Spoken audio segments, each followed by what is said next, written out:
नमस्कार, मैं हूं अंकित कुमार। जागरण.com के इस बेहद खास कार्यक्रम में आज बात होगी गुड्स एंड सर्विसेज टैक्स यानी जीएसटी पर। इस विषय पर बात करने के लिए हमारे साथ मौजूद है चार्टर्ड अकाउंटेंट गौरव आर्य जी। गौरव जी, स्वागत है आपका हमारे कार्यक्रम में। सबसे पहले हम ये जानना चाहेंगे, हमारे दर्शकों को आप बताइए कि गुड्स एंड सर्विसेज टैक्स वस्तुतः है क्या और ये पहले के टैक्स सिस्टम से, इनडायरेक्ट टैक्स सिस्टम से कैसे अलग है। धन्यवाद अंकित जी। मैं बताना चाहूँगा कि गुड्स एंड सर्विस टैक्स, जिसको हम बोलते हैं जीएसटी, 1 जुलाई 2017 से प्रारूप में आया। उससे पहले 17 टाइप के डिफरेंट इंडायरेक्ट टैक्सेस थे, अप्रत्यक्ष कर थे, जिसमें बेसिकली वैल्यू एडिड टैक्स, जिसको हम वैट बोलते हैं, एक्साइज ड्यूटी, सर्विस टैक्स और लग्जरी टैक्स, एंटरटेनमेंट टैक्स, ऐसे करके 17 कर थे। इन सब को गवर्नमेंट ने हटाकर एबॉलिश करके एक कर लेके आए, जिसका नाम है जीएसटी। पहले के करों में बहुत ज़्यादा प्रॉब्लम थी। इशू ये आता था कि क्रेडिट जो था, क्रेडिट की चेन सीमलेस नहीं थी। वैट वाले को एक्साइज का क्रेडिट नहीं मिलता था, एक्साइज डीलर को वैट का क्रेडिट नहीं मिलता था। अगर एक स्टेट से दूसरी स्टेट में माल बेच रहे हैं तो दूसरा स्टेट का डीलर उसका क्रेडिट नहीं ले पाता था। इन इश्यूज़ की वजह से कॉस्ट जो थी प्रोडक्ट की बढ़ जाती थी और कॉम्पिटिटिव नहीं रहता था। तो इन सब चीज़ों को मद्देनजर रखते हुए सब टैक्सेस को खत्म करके, अप्रत्यक्ष कर को खत्म करके एक अप्रत्यक्ष कर लेकर आई गवर्नमेंट, जिसको बोलते हैं जीएसटी।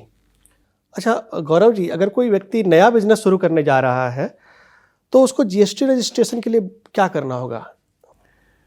कोई व्यक्ति अगर नया बिजनेस स्टार्ट करने जा रहा है तो उसके लिए मैं बताना चाहूँगा कि लिमिट है टर्नओवर की, सेल्स की 20 लाख सर्विसेज के लिए और 40 लाख गुड्स के लिए।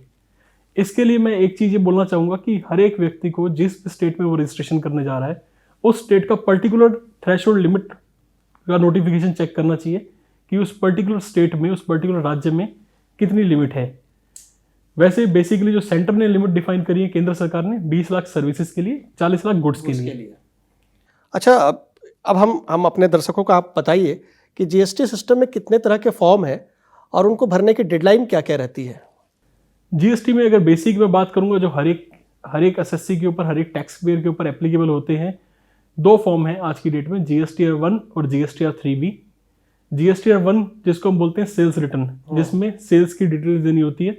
जो 5 करोड़ से नीचे के एसएससीज हैं उनके लिए क्वार्टरली फाइलिंग होती है और 5 करोड़ से ऊपर के एसएससीज के लिए मंथली फाइल होती है।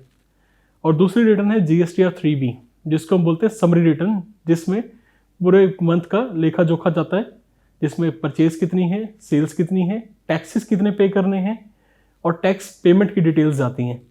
5 करोड़ से नीचे के एसएससीज को क्वार्टरली फाइलिंग करनी पड़ती है और 5 करोड़ से ऊपर के एसएससीज को मंथली फाइलिंग करनी पड़ती है। बहुत सही, बहुत सही। क्या होता है जब बिलिंग किसी भी महीने के आखिरी रेट को होती है और आईआरएन उसके अगले महीने जनरेट होता है। सर, पहले आईआरएन की जहाँ तक बात करते हैं, ई इनवॉइसिंग 1 अक्टूबर से एप्लीकेबल हुई है, जो फर्दर 1 जनवरी से 100 करोड़ से ऊपर वाले एसएससीज के ऊपर भी एप्लीकेबल किया गया है।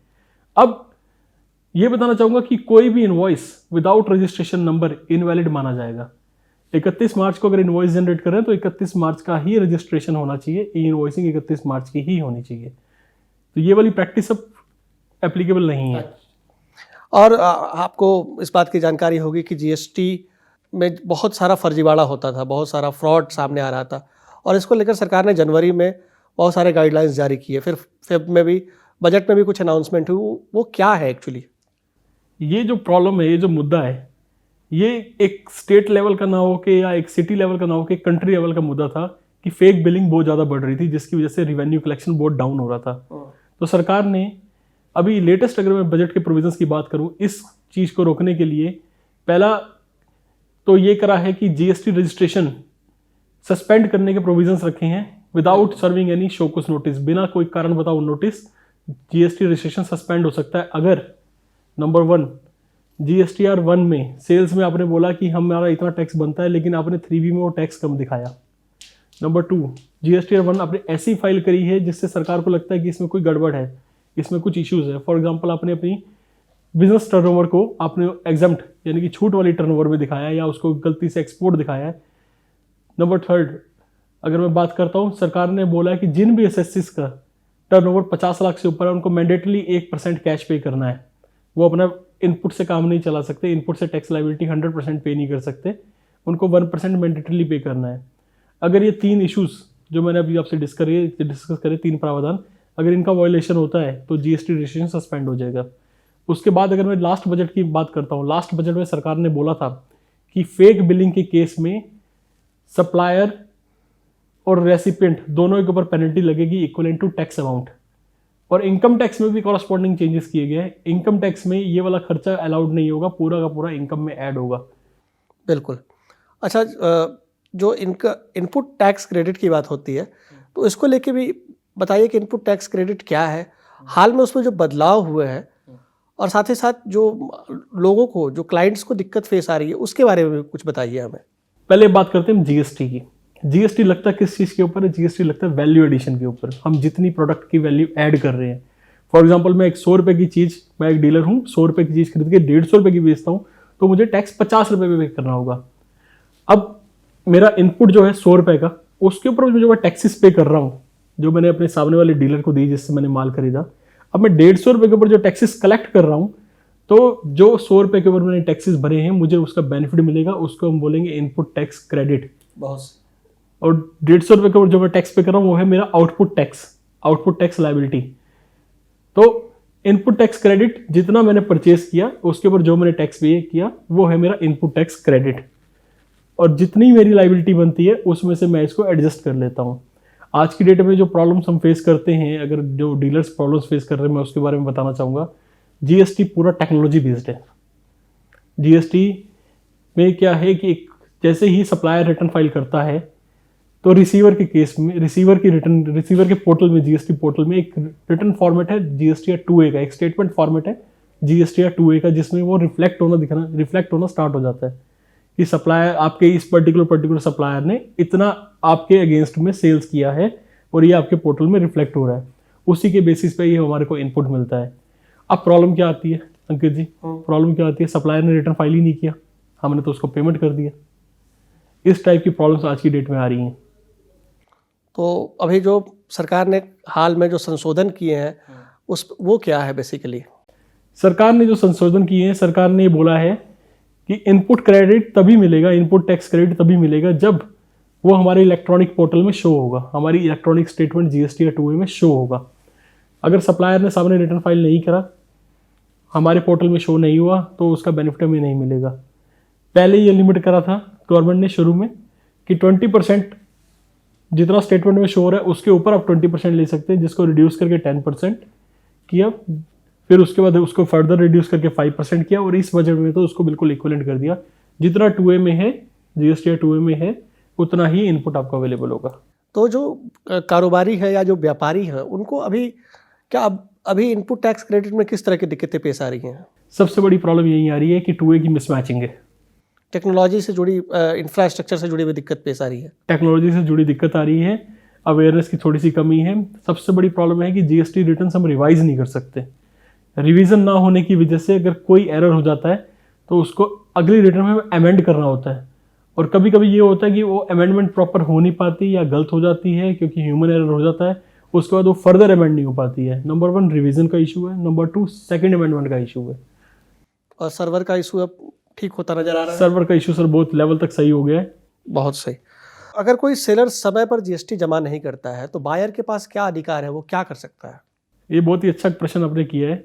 इसके बारे में मैं ये बोलना चाहूँगा कि बायर्स को जब भी किसी से डील करते हैं, किसी सेलर से, तो एक एग्रीमेंट में इंडेमनिफाई क्लॉज डलवा लीजिए ताकि वो लीगली आप उसको चैलेंज कर सकें। और अगर मैं प्रैक्टिकल इश्यूज़ की बात करता हूँ, ये तो मैंने लीगल इश्यूज़ की बात करी कि इंडेमनिफिकेशन क्लॉज होगा तो we can challenge the buyer in the court, we can recover the amount from him. अगर मैं प्रैक्टिकल की बात करता हूँ, पेमेंट्स लमसम में कीजिए, बिल टू बिल पेमेंट्स का जो प्रचलन है उसको थोड़ा सा कम कीजिए, या जीएसटी अमाउंट रोक के पेमेंट कीजिए उसको, कि आप पहले आप जीएसटी पे कीजिए, फिर हम आपको बैलेंस पेमेंट रिलीज करेंगे। ये प्रैक्टिकल उसकी एस्पेक्ट्स हैं। जीएसटी सिस्टम में किस तरह के सुधार की जरूरत है? जीएसटी सिस्टम में सबसे बड़ा सुधार मैं चाहूँगा सरकार की तरफ से कि थोड़ा सा उसको बैकएंड में थोड़ा स्ट्रॉन्ग उसको बनाए, और प्लस ये जो सिस्टम जनरेटेड नोटिस आते हैं वहाँ पर प्रॉब्लम ये आती है कि असेसी सब कुछ सही कर रहा है, लेकिन एकदम मेल आया, नोटिस आ गया जीएसटी डिपार्टमेंट से, सिस्टम जनरेटेड नोटिस है, इनफैक्ट ऑफिसर्स को भी नहीं पता ये नोटिस कैसे आया। तो थोड़ा सा इसकी एक क्लोजली स्क्रूटनी करें कि सिस्टम जनरेटेड नोटिस ऐसे ही बल्क में किसी को इशू ना करें, और ऑफिसर्स की अकाउंटेबिलिटी सेट करें।